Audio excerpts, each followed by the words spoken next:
शासन नमोस्तु शासन जयवंतो वीतराग श्रवण संस्कृति। सम्यक दृष्टि जीव के अंदर एक लक्षण है सम्यक भाव। धम्मे धम्मे फलम्मे हुवन्ते हर्षो, धर्मो धर्म के फल में हर्षित होना हुवन्ते संवेगो, उसका नाम संवेग है।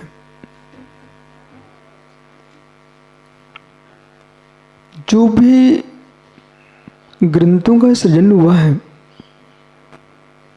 इसी सूत्र के बल पर हुआ है। जो भी कार्य हुए हैं इसी सूत्र के बल पर हुए हैं।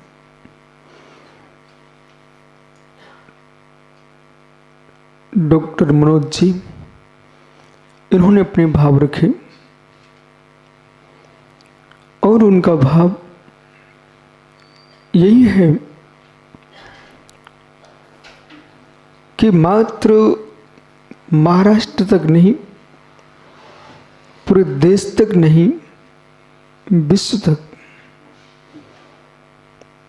रहस्य है विचारों की वृद्धि, चारित्र्य की वृद्धि, आस्था की वृद्धि और ज्ञान की वृद्धि। रूपेश ये जीव की पुण्य पर टिकी हुई है। जिसका पुण्य क्षीण होगा उसका विचार ऊंचा नहीं हो सकता। जिसका पुण्य प्रचंड होगा, जिसके संसार का अंत नजदीक है, वो जीव विचारशील होगा। स्वयं के जीवन के लिए, परिवार के जीवन के लिए और स्वयं के जीवन से मतलब शरीर के लिए ऐसे जीने वाली रागी द्वेषी जीव, कीड़े मकोड़े पशु पक्षी सब होते हैं।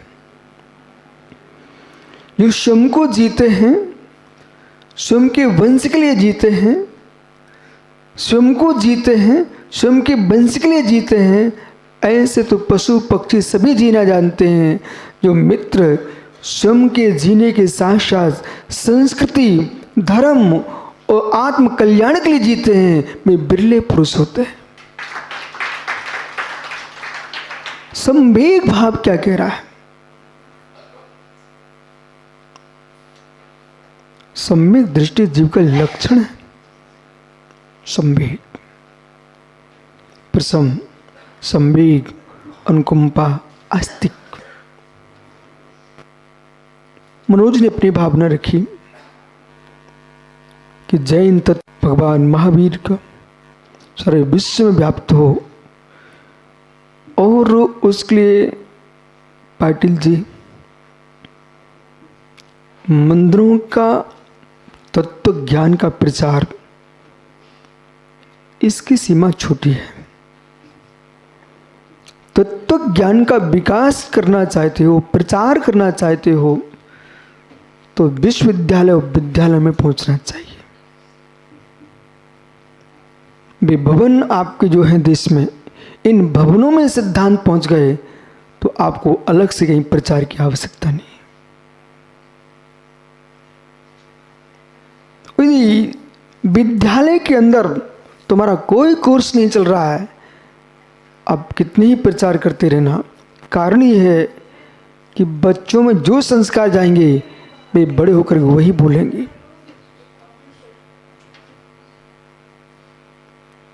सागर जेल में मैं प्रवचन करने गया, मध्य प्रदेश। 3000 कैदी, संभागीय जेल थी।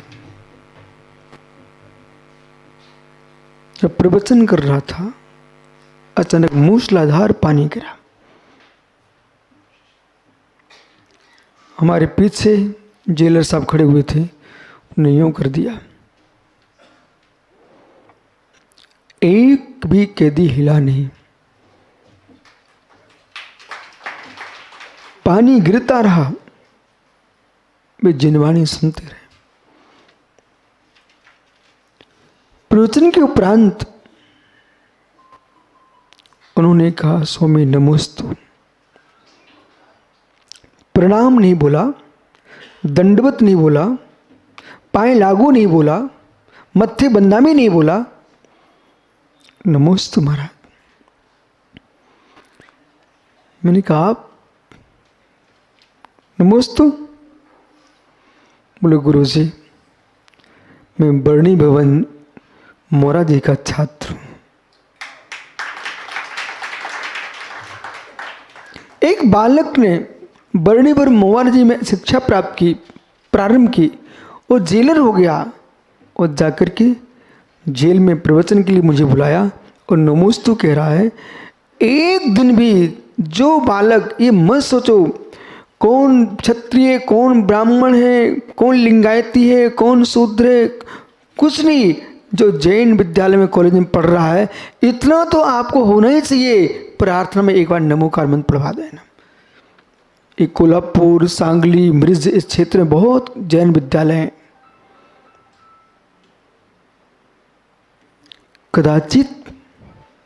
कदाचित जो आज छात्र था, बड़ा होने के बाद उसे ये समझ में आ गया, हमने मराठी में पढ़ाई की थी पर हमको मंत्र प्राकृत का सिखाया गया था। और डी.के. पाटिल जी,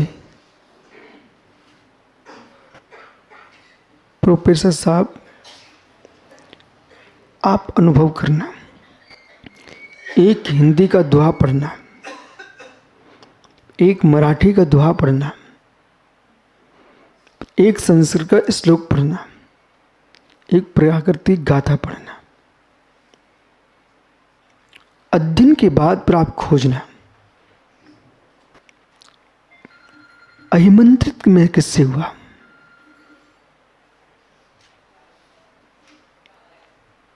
गोमटेश वक्ता का भावात्मक व्याख्यान, शब्दों का सौष्ठव एक मंत्र है, निंदा भी मंत्र है, प्रशंसा भी मंत्र है। इस मंच से यदि आपकी निंदा कर दी जाए, चेहरा नीचे हो जाएगा, शरीर में ताकत नहीं बचेगी। ऐसा मंत्र है। स्तुति कर दी जाए, आप मुस्कुराएंगे, गुरुजी ने मेरा नाम लिया है। ये मंत्र है। इस मंत्र को पूरा विश्व सीख ले, हर व्यक्ति की प्रशंसा करना प्रारंभ कर दो, तुम्हारे घर में अकाल मृत्यु नहीं हो सकती।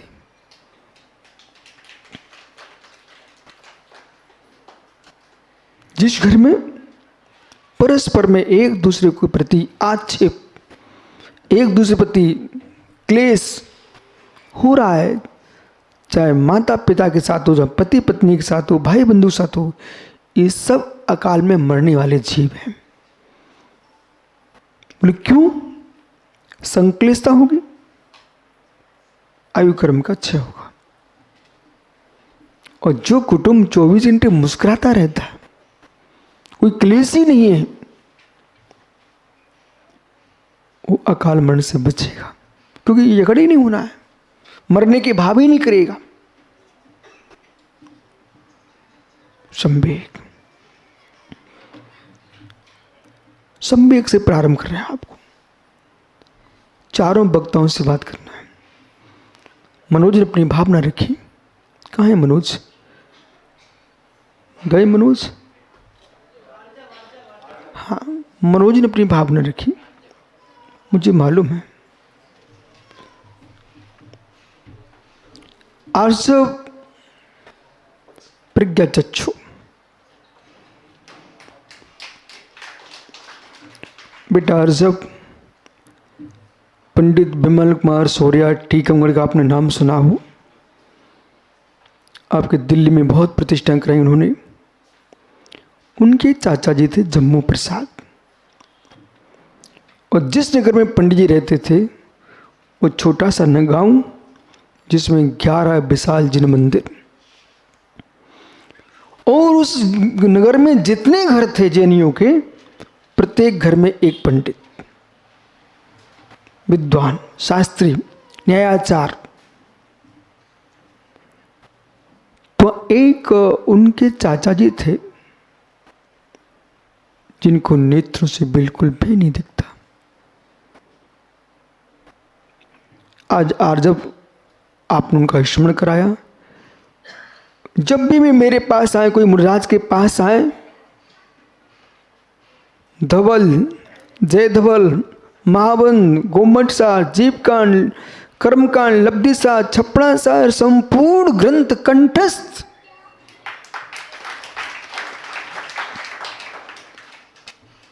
मैंने पूछा पंडित जी याद कैसे किया? बोले गुरु जी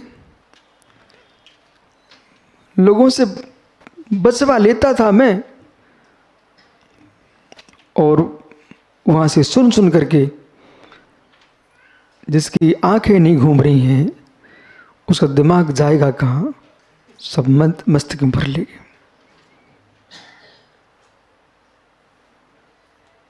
पंडित जम्मू प्रसाद जी को हर ग्रंथ के आचार्य विद्यासागर महाराज जी भी जब वहाँ जाते थे उनके यहाँ, तो पंडित जी घंटों घंटों बिठा देते थे। कुछ ऐसी बातें होती तो पंडित से समाधान लेते थे। इतना ज्ञानी जीव था मित्र। ठीक है, तो मालूम संवेग। अब जितने दक्षिण भारत में भट्टारक जी हैं उनके के लिए तो आर्जव का सम्मान करना चाहिए। बोले क्यों? क्योंकि हर जगह इनको दूर किया जा रहा है। एक ऐसा बालक दिल्ली में रह करके वो भट्टारों पर शोध कर रहा है।